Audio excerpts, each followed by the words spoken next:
From Flourish DX, this is the Psych, Health and Safety Canada podcast, with workplace mental health becoming a priority for businesses who want to retain staff and prevent burnout. This is the source of information for creating sustainable and psychologically healthy workplaces in Canada. So welcome to Psych, Health and Safety in Canada podcast. Today, my guest is Heidi Hauver.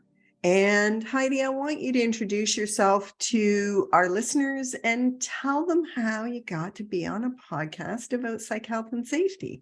Yeah, thanks for having me. I'm an HR leader. I've been an HR executive for over 10 years now. I actually started my career as administrative assistant, and I put myself through school over the last 25 years. Just recently, even last year, just finishing my latest credentials. And I would say that as an HR leader, I think it's a responsibility I take very seriously about creating workplaces that are welcoming and inclusive to everyone. And I think over the last 10 years of my kind of career, more so as a leader at the table, right, or with the executive team, having the opportunity to bring these conversations to the table, right? I intentionally creating workplaces where people are going to be able to be their authentic selves is something that I've cared a lot about. And thankfully, the teams I've worked with have cared a lot about. And so I would say that, I am actually really inspired by the fact that we continue to be able to have these conversations a lot more authentically than we did even kind of 10 plus years ago. And I'm encouraged, I would say, about the opportunity in front of us to be able to create these workplaces where, people feel safe, they feel welcomed. And I think that as an HR leader, and I say this to all HR leaders, if they're listening, we really do have an opportunity to be part of the change we want to see in the world and in our workplaces. And so I'm inspired by that. I didn't always necessarily want to be in HR. But once I took my first HR course, I was hooked, and I love the opportunity. I love business. I love creating. I love innovating. And I feel like this is a role where I get to help build great businesses, employ lots of amazing talent, but also make a difference. And I'm a community leader. I spend a lot of my time. I make the time to give back to the community. So in my career, what's brought me to where I am today, I mean, a lot of that is I've worked in the private sector a lot of my career, but I've done a lot of community work. And I've worked with a lot of nonprofits. I've been on boards and committees and kind of interweaving, my day job with something that I'm really passionate about. Paying it forward and helping organizations that need additional support is something that, I think has helped define, I guess, my career. Yeah. So I love your passion and welcome to the club. There's so many of us that feel so passionate about the work that we're doing. And it really is a shame that everybody doesn't have jobs like that where they can feel passionate. But I want to pick up on something you said, Heidi.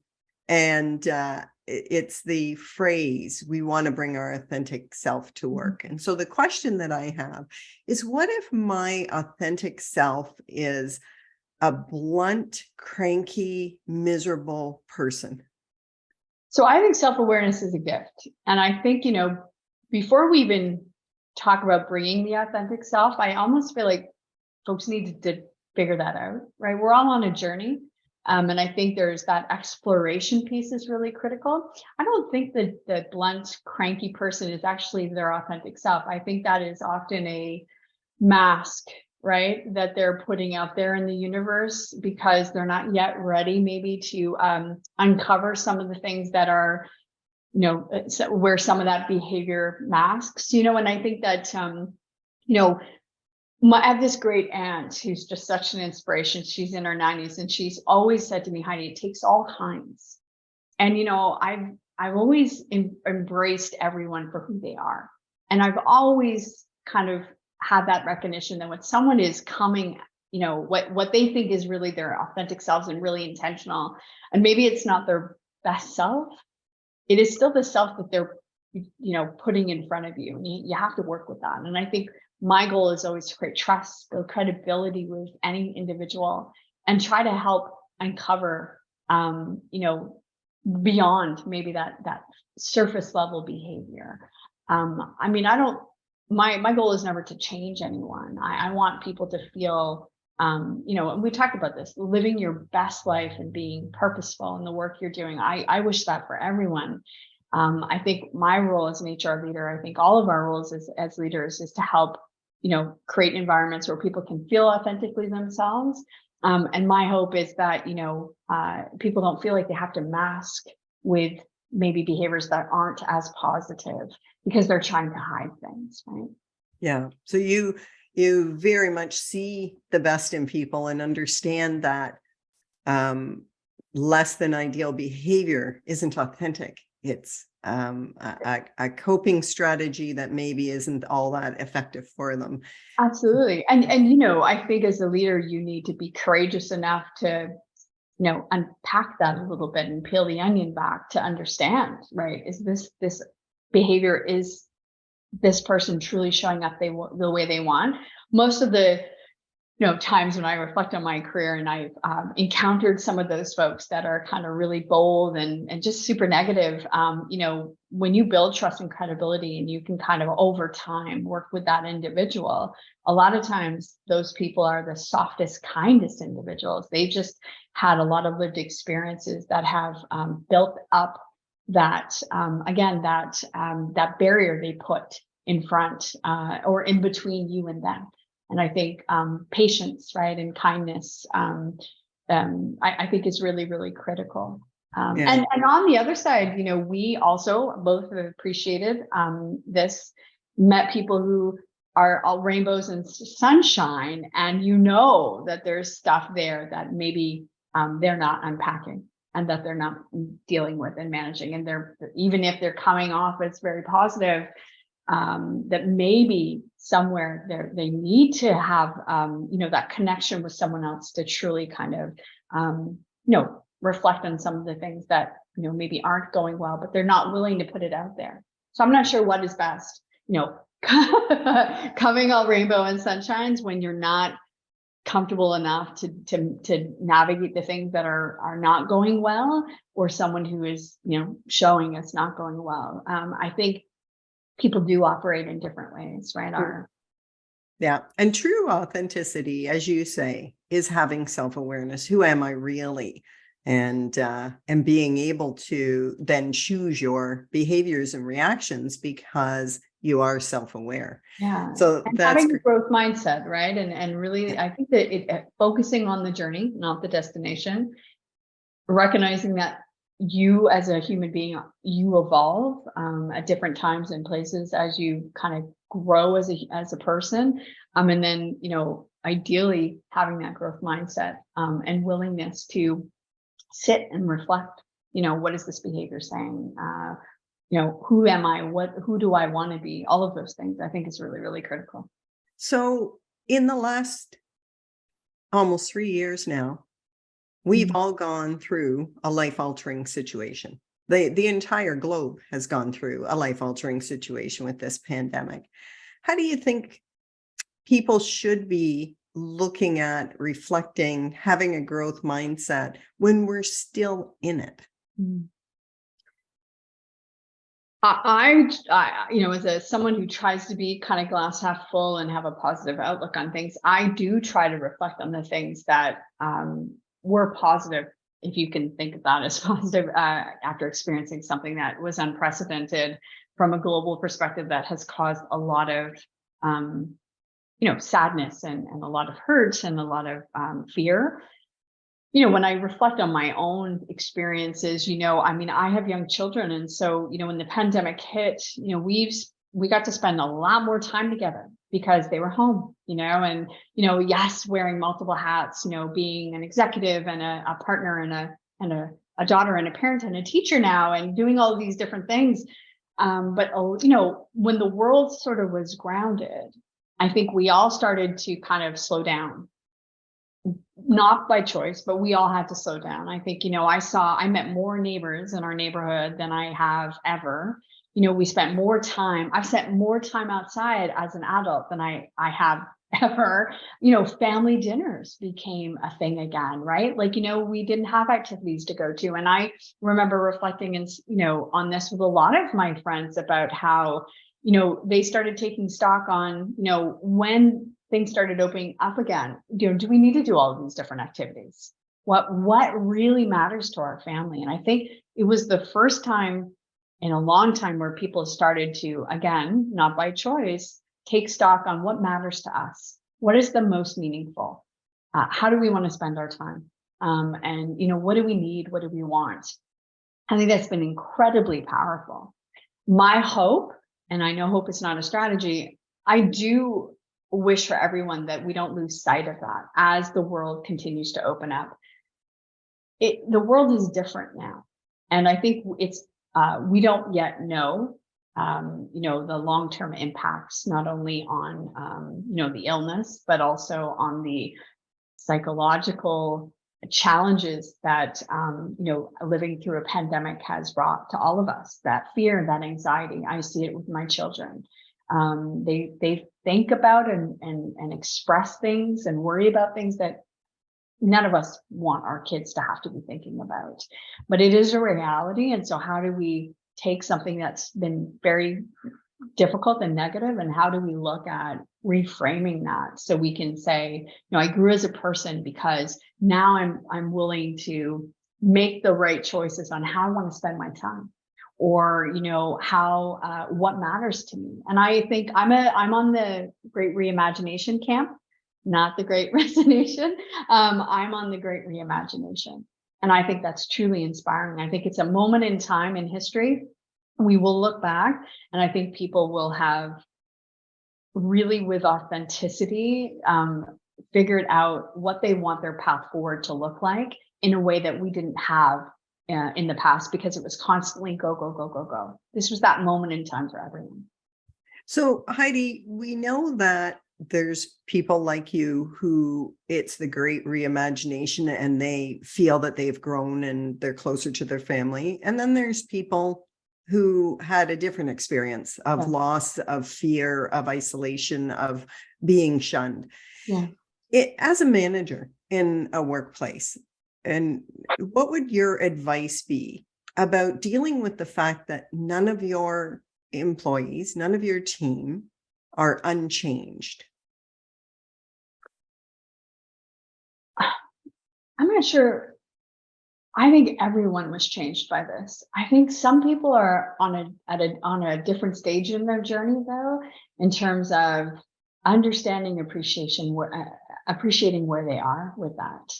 I don't know if you can go through a global pandemic and not have it impact your life. I'm just not sure everyone has taken the time to do that reflection yet. Maybe it's because it's just not the right time for them, or they're just not ready, right, to do that reflection. But I think that, again, I think that everybody is navigating this the best way that they can. And I don't think you can judge anybody for how they're embracing this. I think you need to just truly understand and be as empathetic as possible. And I think maybe that's something that will come out of this, where, a little bit more empathy, a little bit more patience, as people navigate through it.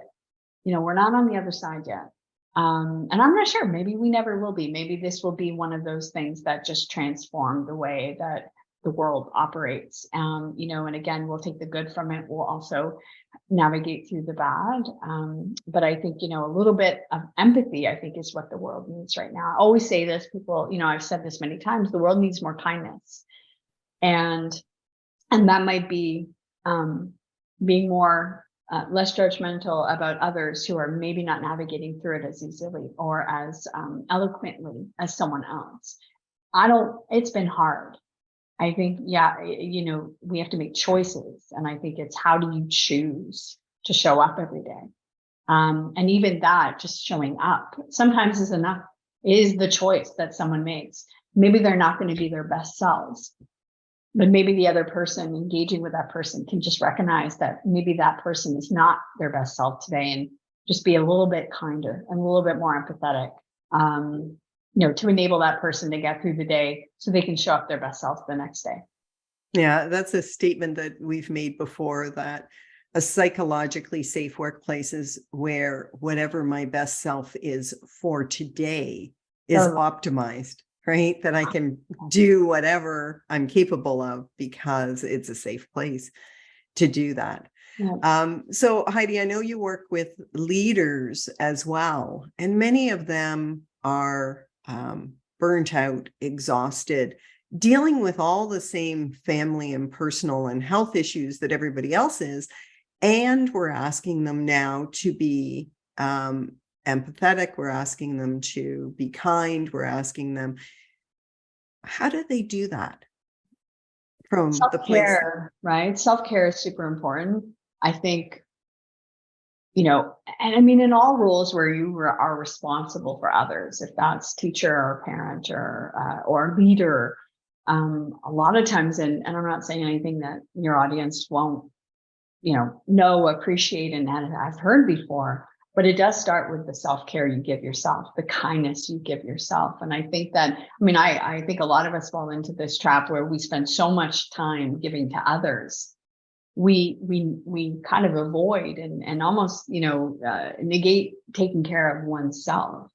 That catches up with you as a human being. And I think to be your best self, you also have to first take care of yourself. It's the whole analogy, when the oxygen masks come down and in the plane, you have to put yours on first before you can tend to your loved ones, your friends, your family members.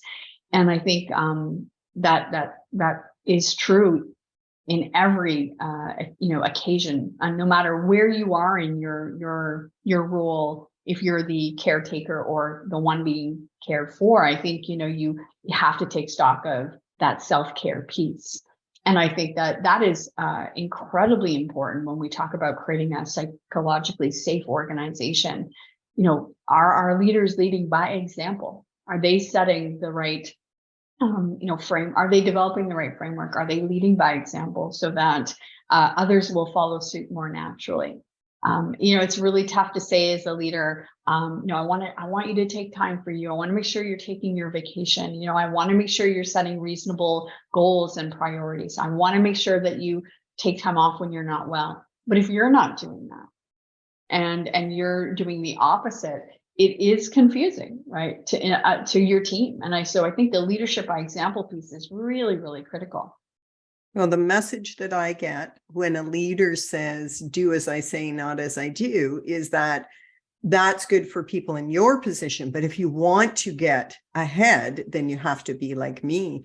But, Heidi, the oxygen mask metaphor never resonated with me. It was like, yeah, if it actually came down to it, I'd probably try to save whoever first and then, get that on, and I'd do my best, but it's going to be, I would be more mortified if I got mine on first and they didn't make it. But the piece that really helped me was guilt. And the reason is, when I got to a place where I was so unwell, I couldn't take care of anybody. Right. Then I realized, had I taken the time, had I taken more self-care approaches, I wouldn't have been a burden. But you don't have to get to that. You have to just think about, what's the impact I have? If I'm exhausted and frustrated, what do people actually see when they interact with me? And it's funny. It's funny what motivates us versus what doesn't. And I had this experience recently. I am someone that is very helpful. I love helping others through my work, through my community work, just, being a friend, etc. And I will always raise my hand to help others. And somebody recently turned the tables on me and said, what can I do to help you? And I drew a blank, and I'm not generally speechless. And I didn't even know how to respond. And I just sort of said, thank you for offering. I don't need anything at this moment, but I'm going to reflect on that. And I'm going to circle back, but I thought to myself, wow, it brings me a lot of joy, a lot of purpose to help others. And so when I had that turned the table to me, I had to think about it. And I need to kind of be comfortable enough to realize that I'm going to need some help at some point too, and be okay with that. And then, it got me really thinking about why it was so hard for me to actually tell this other individual what I needed. So it happens to the best of us. I think it is for most of us easier to help others than to ask for help. And I mean, I'm a humble leader. I mean, I don't have all the answers. I have an amazing team that I work with and colleagues that I lean on all the time. I'm okay to ask for help from that perspective.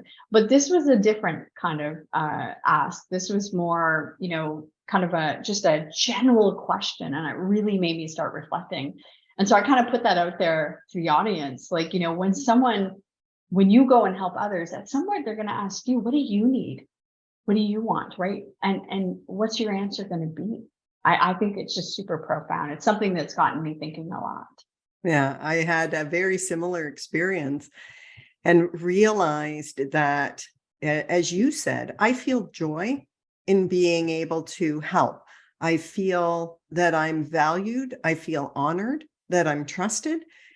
And yet I would deny people in my life the opportunity to feel valued, trusted, to feel joy in helping me. And Heidi, I went from always saying, no, I'm fine. I don't, thank you very much. I'm good, to looking for ways to engage people to be part of something, only to make my relationships stronger and more intimate, and to give people the feeling that I have of helping. It's not that I really need it. It's that I really need my relationships to be at a stronger level. And I really want other people to feel that joy. But that balance, you're absolutely right. I think that folks want, when you've helped someone else, they want to be able to reciprocate and thank you for that. And so I think you're absolutely, it's such an important point. Another reason, right, to have a good answer. And I'm going to be ready the next time somebody asks me, because I think your point is so valid, right? Why would we remove that person's opportunity to get that same joy, that same happiness, that same jolt of like, I'm doing something kind for someone else? And so I'm going to be ready for the next time somebody asks. There you go. And even to look for opportunities to do that. Yeah. 100%. It is part of leadership that we think, you say the humble leader, the servant leader, the transformational leader, that our job is to do for. But if we really want to lift people up, we give them an opportunity to reciprocate, to feel empowered, to feel that they're contributing. Yeah. You talk about self-care. And what are the strategies that you feel for you really support your own self-care? This changes at different points in time. And let's talk about the pandemic. So I think when I reflect on the pandemic, I had to stop reading certain types of books. So I love to read.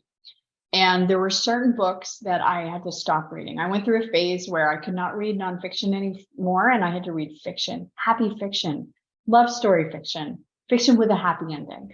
And that helped me early on in the pandemic because, avoiding a lot of social media, avoiding the news, to be fully candid. It's not that I want to cocoon myself. I just find it really sad when I go online to see what's happening around the world and not feeling like I can make an impact or make a change. And I would say cultivating relationships is part of my self-care, connecting with those that I care about, friends and family, making time. Giving back to the community, 100%, has always been part of the way that I know people go, it's counterintuitive, I'm giving my time. But again, that purpose, that joy that I get from giving back to my community and helping someone else, that helped me navigate the pandemic immensely. Like, I think I increased my community support and the roles I would take as a mentor over the pandemic. Because again, it fueled that part of me that, needed to be fueled as we were navigating something that was really scary. And I would say, from a health and wellness perspective, right? Like the basics, getting enough sleep, making time for that, making choices, right? Physical fitness, right? Getting fresh air. These are some of the things that are accessible to everyone, right? A good night's sleep and fresh air makes a huge, it can really impact your day. And I think not apologizing. A big epiphany for me, I'll never forget it. It's, I think, something that will stay with me for a long time. 2 weeks into the pandemic, I, like many working professionals, had children at home, had partner and parents at home. We were all cocooning together to try to navigate a very scary time in those early days. And I remember apologizing for the chaos around me and having to be tech support for the kids or helping them navigate through class or just, helping my dad, with something. And 2 weeks in, I just stopped and I started acknowledging what was happening around me. And all of a sudden, then the team started acknowledging, and there was this almost this flood of thanks for removing that need, that burden people were feeling, that guilt, like you had said, that guilt, removing that guilt, and then just changing the language of I'm acknowledging that right now I'm expecting a delivery, the children are at home. I might have to turn off my camera because we have 8 people on, Wi-Fi right now. And we would start the meetings that way, and it changed the dynamic across the whole organization. And that was really powerful. And even till this day, I'll politely say to folks, don't apologize for life that's happening. Just acknowledge it and then move on, right? Because then you feel comfortable enough that you've put your authentic self out there. This is what's happening in my world today. And then we can move on to whatever meeting or discussion is having to take place. So. Hi listeners, Jason here. We hope you're enjoying this latest podcast episode.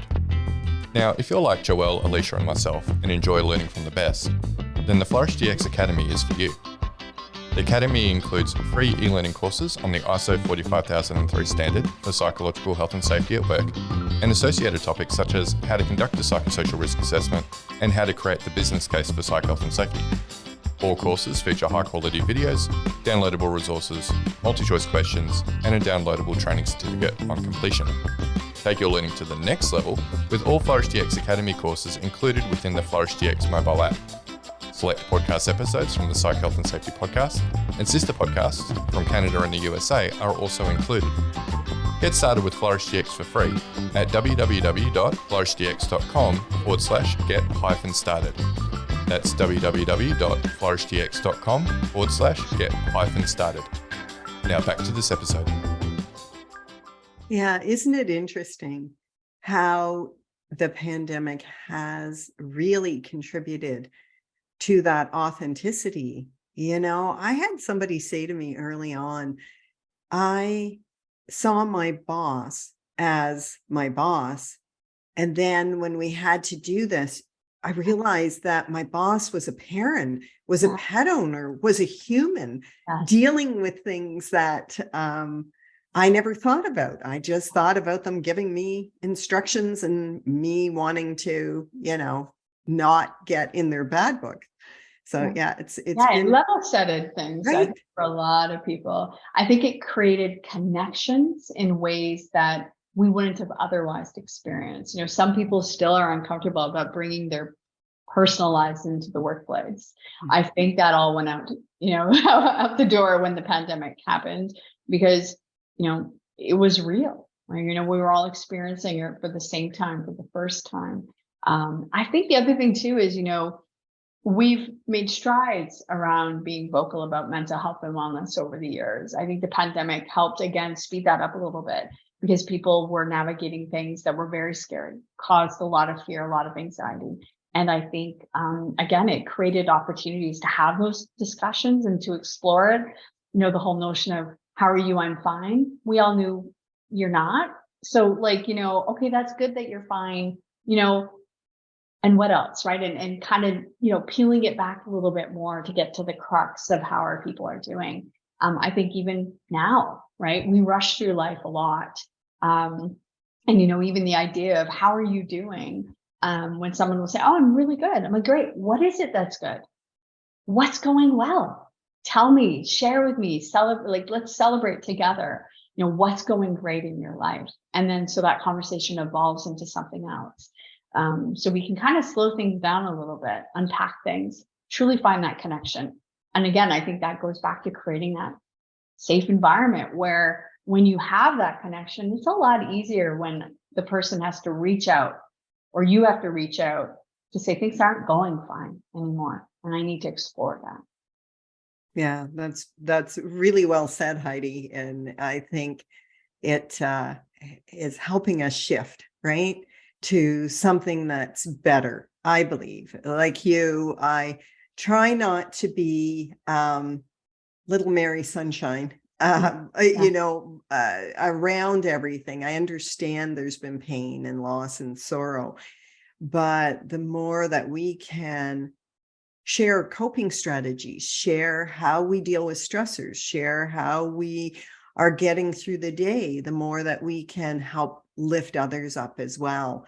And that's part of the authenticity, not never let them see you sweat, but tell them how you deal with that. So, and I think that's why I resonate more to the Great Reimagination, because you don't go through a global pandemic and not rethink your priorities and rethink what matters to you. And I see that as an opportunity, because I think that a lot of folks, we're going through the motions and never taking time to reflect, never taking time for self-care. And when the world stops, unfortunately, you have a lot more time and you do start looking at what really matters to me. How do I want to spend my time? What are things that I haven't achieved that I want to achieve, right? And I think that's super powerful. And I think that, I think we all have a choice. And I think, I choose to be a little bit more, let's try to find something good from this. We can't negate all the things that the pandemic has brought that haven't been positive. Like you said, the loss, and that is real. We have to create environments though, so people can explore that and grieve and share. I had a conversation recently and, it was almost expressing the anger, the frustration the pandemic has brought. It's difficult. It's been, and I think we need to make time for that too. It's okay that it's been frustrating and it's angered us and it's been upsetting and, the world is different. I think we need to create the space to have those conversations too and not bury that. And I mean, I've been trying to have those conversations myself. I see the impact it's having on my kids. It's not a world that I envisioned for them. That, I'm on a board of a children's hospital. This time is unprecedented. It's scary. It's challenging for everyone. The parents that have to go to the children's hospital with their sick children. I'm concerned about the staff who are trying to literally save lives. I mean, it is a really dynamic time. I think this is where we have to all come together, though. Again, more empathy, more understanding, more kindness, creating space for folks to show up as themselves in that moment. Giving a little bit of slack too, if they're showing up, as we talked about at the front end of our conversation, if they're not showing up as their best self. Yeah, wondering what they're going through. Even just understanding, I don't know what this person's going through, but there's something that they are going through. Creating that space and, to allow them to go on that journey, and just being there for them, right? And not everyone's an open book. Not everyone wants to share. Not everybody is ready. But it's really powerful when you say, I get the sense that there's something going on. I'm here for you when you're ready, if you're ever ready to explore that. And if you're not, that's okay too. But I'm thinking about you. I'm here for you. I think that's really powerful. You've just allowed somebody to feel seen and heard, which in and of itself can reduce the stress and frustration. Just, okay, I'm going through something, and yet you're still supportive. Therefore, maybe I can focus on my work and do my best, but perfection isn't your expectation. So unapologetically, right? Yeah. Unapologetically. Yeah. Um, Now you've got another concept that you talk about, Heidi, leading with intention. Can you expound on that a bit? you know, I think that, again, going back to a lot of times we're on, we're rushing through, life, we're rushing through the day. We are kind of on autopilot sometime, going from meeting to meeting, or, going from task to task. And I think sometimes it's about, sort of, again, kind of think about it, being really intentional, being present, and whatever you're doing from a leadership perspective, really doing that as intentionally as possible. And that includes being present, being aware of, who you're engaging with, how you're showing up yourself. And I think, it's much more purposeful. And I think it's a lot more authentic when you can do things with intention. I think it takes time, a little bit more effort, a little bit more thought and planning. But I think it's really, really important. And, I can even reflect on, my own days. And when I've led with intention, right? When I've been truly present, when I have truly shown up as authentically as I can in that moment, and how that day has gone, how those interactions have gone, those connections, the type of work that my output, right? The innovation, what I create, I think that there is, and that might be different for different people. Everybody might have a different definition of that, of what it is for them to authentically lead and to lead with intention. For me, it's about taking stock of being present in that moment, appreciating the stakeholders all around me, right? Showing up the best way that I can. To me, that is kind of leading very intentionally, with purpose, thoughtful, and not just, being on autopilot. Yeah. And, it's something that I do every morning before I open my eyes, is set an intention. It's what I do before a podcast, is I set an intention. It's what I do before a meeting. And it's not magic. There's no secret to it. It is simply thinking, what's my purpose here? Why am I here? What am I doing?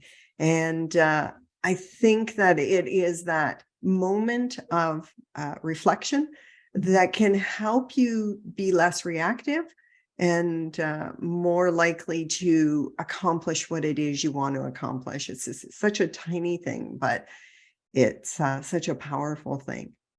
And I think that the reflection piece too, right? A lot of times we're human beings, we show up sometimes and we're not our best self. It's okay to, I took this from one of my kids' book. It's okay to, fess up when you mess up, right? And I think that it's very powerful to be able to even, behind the scenes say, I wasn't my best self in that meeting, or I didn't show up as authentically as I would have liked to, and open again that door to creating that credibility, that trust, that connection with someone else who, also maybe has recognized that you weren't your best self, but they appreciate you reaching out, because then again, it creates a more safe environment, so that when they aren't showing up as their best self, they know that you empathize and understand, right? I think that, again, we have to be more kind to ourselves to be more kind to others. And I think that's something that, again, you got to be really intentional about. So I love that you have that as a practice, because I think even just being really, again, putting the planning and being really thoughtful about it enables you to be present in that moment. The irony of all of this is it sounds like, oh, we're just touchy-feely, new agey kind of, freaks. But in fact, it allows you to optimize the energy and the focus of every employee, which in turn hits your bottom line in a very positive way. So do you ever find, Heidi, that there's some of your clients that you're talking to that you have to manage your language, that you don't talk about empathy, or what I used to call the C word, which is compassion, Yeah. that you don't go there, that you talk about, this is the management approach and this is the style and this is how you manage performance.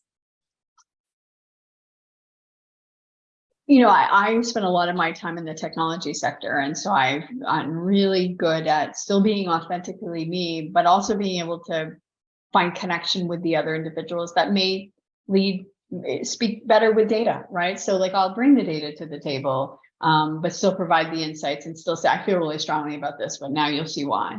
And I think there's a medium of finding, again, it's about creating that connection with that individual, building trust and credibility. You have to do that in whatever way possible. I always like to say to a leader, especially when they're feeling maybe frustrated or stressed or anxious about something, take a couple breaths before you go into that next call. Like, how do you want to show up in this next meeting?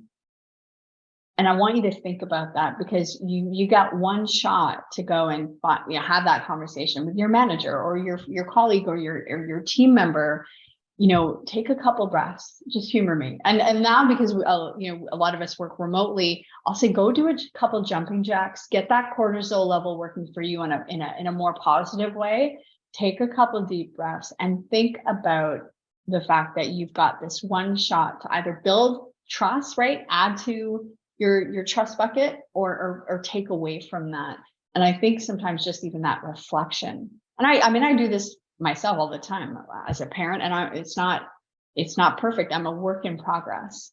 And I'm kind to myself where I am a work in progress, but I do go, okay, this is going to be challenging. I really need to center myself. So I don't think it's touchy-feely. I think we all need to find, how do we center ourselves? And if that is go do 20 push-ups to get the cortisol balance before you go into a difficult conversation situation, or if that's having a cup of tea, or if that is going and meditating for 5 minutes, everyone has to figure out, how do they find that balance? And maybe that's taking a moment to be grateful for something, or going and reading something to completely distract yourself. We all need to find that center. I think that's when you can get a little bit more clarity.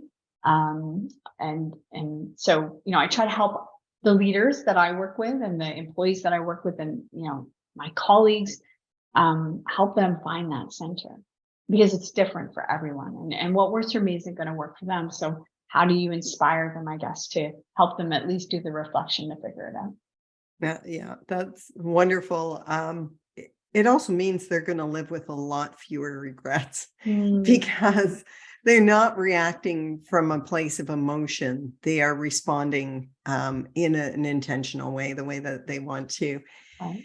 So, Heidi, I want to ask you a question. For people who have no idea what psychological health and safety is, what would it feel like to be in a workplace that is psychologically healthy and safe? How would you describe it? I describe a workplace where I want to be, where I can,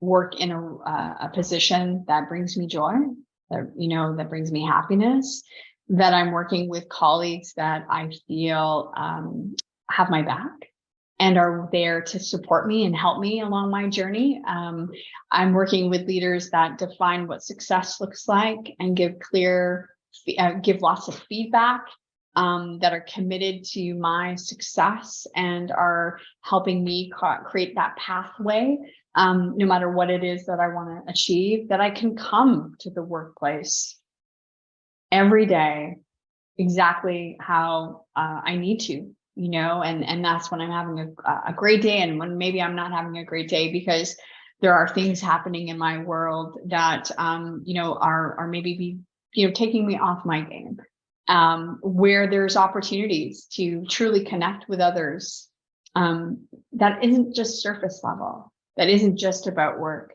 where you have friendships and people that you care about and people that care about you. You feel that sense where no matter what puzzle you're navigating in your personal life or professional life, you have an organization that will support you on that journey. To me, that's the organization I want to work for. That's the organization I want to help build and create. And unfortunately, in my role, that's a big responsibility that I have, so that everyone can genuinely feel their authentic selves, doing their best work, enabling an environment where everyone can thrive.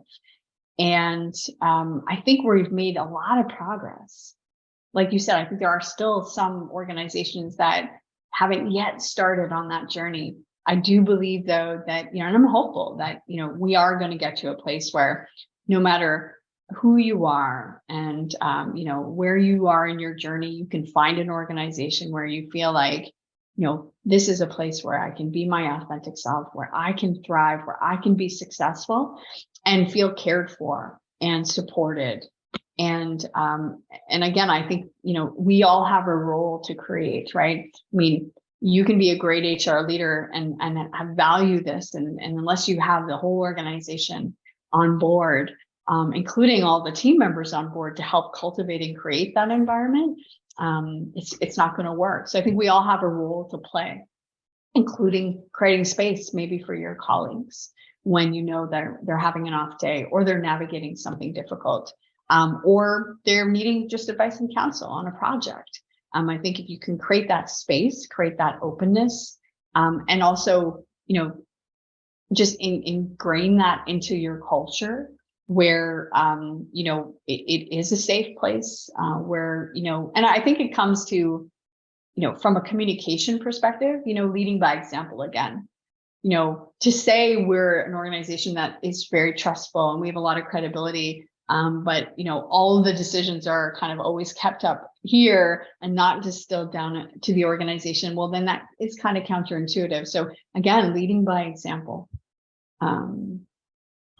That's what I hope for everyone. I hope everyone can find that.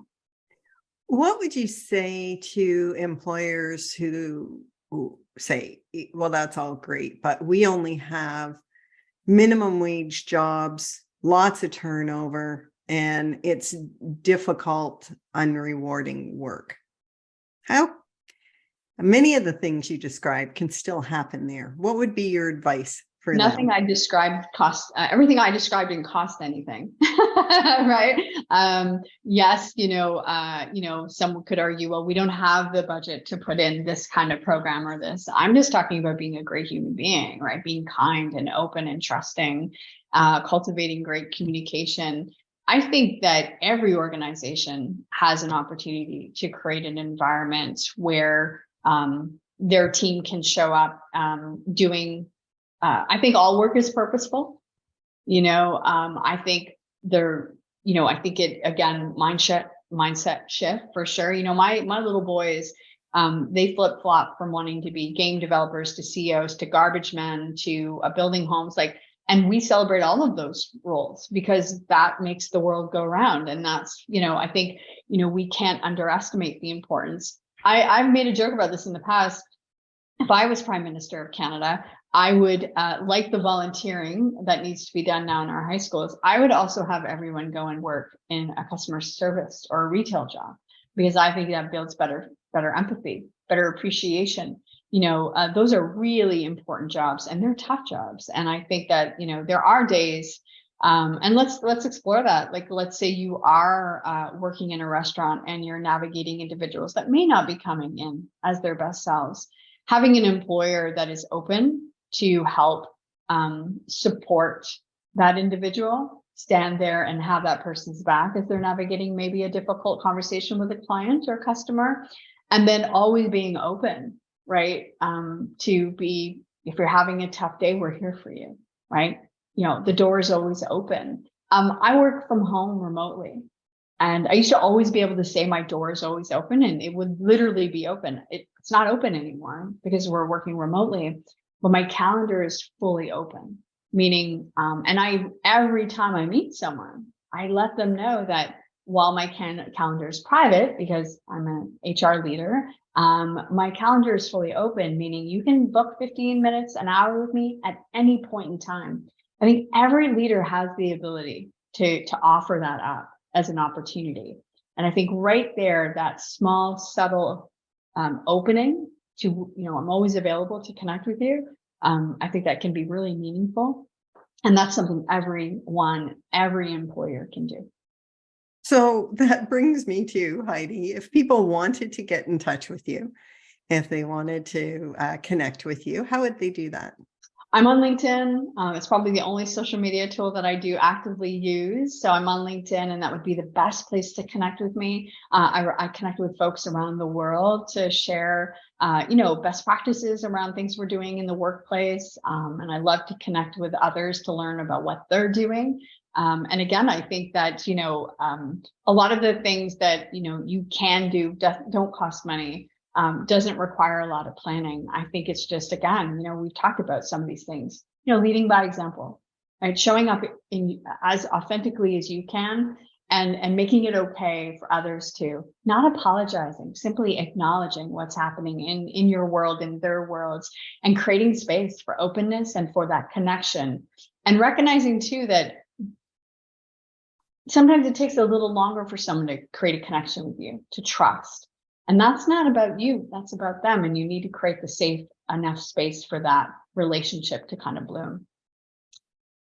That's great advice, Heidi. Thank you so much for that. And thank you for being part of this podcast today. The podcast is sponsored by Flourish DX, which is a tool to help employers build psychologically healthy and safe workplaces, and to support employee well-being. And people can find them at flourishdx.com. Heidi, it's been a pleasure to listen to you, to learn from you today. And thank you so much for being here. Thank you for having me. You've been listening to the Psych Health and Safety Canada podcast. To stay up to date with the best content on workplace mental health in North America, subscribe wherever you listen to podcasts and join the Flourish DX community at www.flourishdx.com.